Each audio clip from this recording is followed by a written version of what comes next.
taga Barangay Dampulan, Haen, Nueva Ecija. Ang aking pong anak ay naaksidente ng July 5 na kailangan pong operahan sa ulo ng July 6. Nung sinabi po sa akin ng doktor na may operation po kami sa ulo at alam po natin lahat kung gaano kalaki ang magiging cost ng pagiging opera sa ulo. Lumapit po ako kay Kong na hindi ko po alam kung sabi ko, Kong, tulungan niyo po ako. Ang akin pong anak ay ma-ooperahan, hindi ko po alam. Wala pong sabi, nasaan ang anak mo? Sabi ko, inooperahan po sa ulo. Sige, Eka. Binigyan po ako ni Kong ng 200,000 po. Naiyak po ako, sobrang pasasalamat ko po kay Kong talaga at hindi po namin alam kung saan po kami kukuha ng maidadagdag po sa aming hawak na pera. Kong, maraming po salamat sa tulong ninyo. Kayo po ihulog po ng langit. Sana po marami pa po kayo matulungan na tulad naming mga nangangailangan. Ako po ang patunay na natanggap ko po ang 200,000 na tulong po ni Kong sa akin sa pagbabayad ko sa pagpapaopera sa aking anak.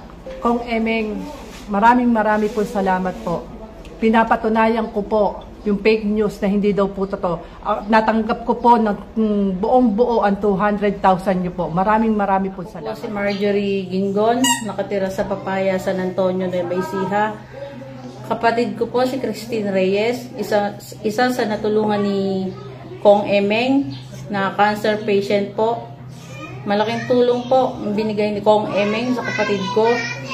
Kapalaran lang po ngayon, nawala ni kapatid ko. Malaking utang na loob po namin kay Kong Emeng, hindi po namin yan malilimutan. 137,000 po ang naibigay ni Kong Emeng. Kong, hindi ka man po namin mapuntahan. Maraming salamat po sa naitulong niyo sa kapatid ko. Alam na alam ko po yun na natulungan kami ni Kong Emeng. Maraming salamat po, Kong. Si Julian Pantalunan, nanay ni Josaira Ann Francisco, na natulungan ni Congressman Emeng Pascual na nagkakalaga ng 500,000 para po maopera ng aking anak sa Philippine Heart Center. Kami po ay nakatira dito sa Barangay Tabon, San Isidro, Nueva Ecija. Ako po ay lumapit kay Congressman Emeng Pascual. Siya po ay hindi nagdalawang isip na kami po ay tulungan nung nalaman niya po na ang aking anak ay operahan. Agad po kami po ay binigyan ng 500,000 piso para sa kanyang pagpapa-opera. Kami po ay isang saksi sa kanyang kabutihang puso sa pagtulong dito po sa ika-4 na distrito ng Nueva Ecija. Kaya po kami po ay nagpapasalamat kay Congressman Emeng Pascual. Nawa po ay magpapatuloy po ang inyong paglilingkod. Kayo po ang aming kailangan. Congressman Emeng Pascual. Ako ay si Alvin Velasquez na San Antonio, Nueva Ecija. Na-hospital po ako noong 2023 sa Good Sam Hospital sa Gapan City.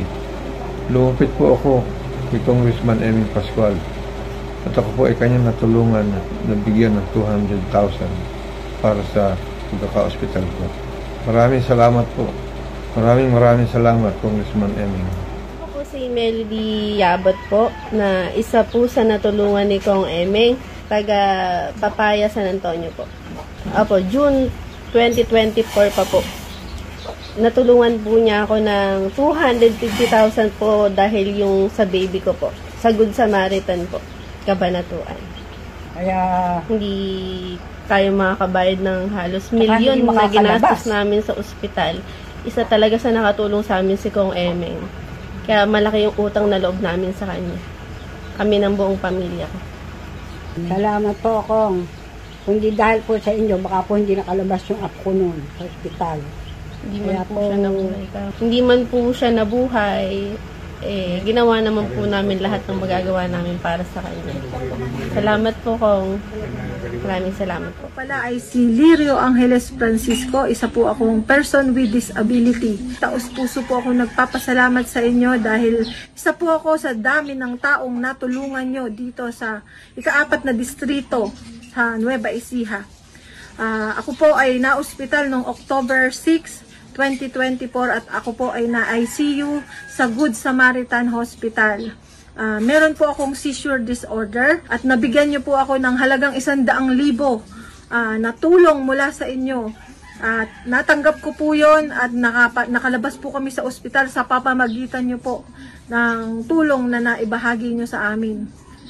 Lubos po ang aming pasasalamat sa inyo. Taos puso po akong nagpapasalamat sa inyo. Tunay at totoo po ang serbisyo na natanggap namin, na kami po ay buhay na patunay na tinanggap namin ng inyong tulong. Maraming salamat po sa inyong serbisyo. Nawa, gabayan po kayo, pagpalain po kayo ng ating Panginoon, at maraming salamat po muli mula sa aming puso. Kayo po ay nag-iisa, solido po kami sa inyong tulong, at ako po ay nagpapasalamat dahil kayo po ay naglilingkod sa aming mga maliliit na tao. Pagpalain po kayo.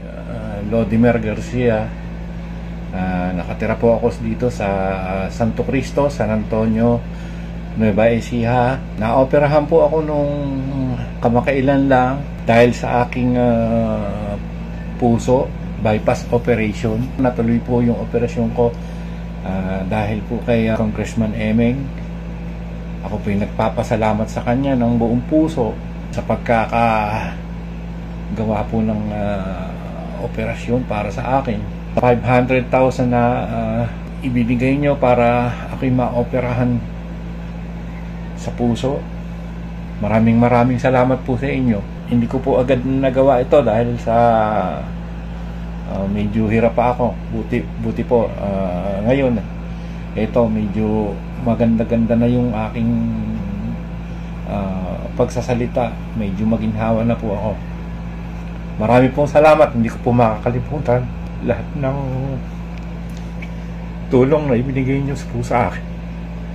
Salamat po. Cynthia, kapatid ni Rogelio Esteban, na tinulungan ni Congressman Emeng Pascual ng 200,000 nung ma-opera po yung aking pamangkin. Nagpapasalamat po kami sa kanya ng marami po sa tulong na ibinigay niya sa mga kapatid ko. San Antonio, Nueva Ecija. Salamat po.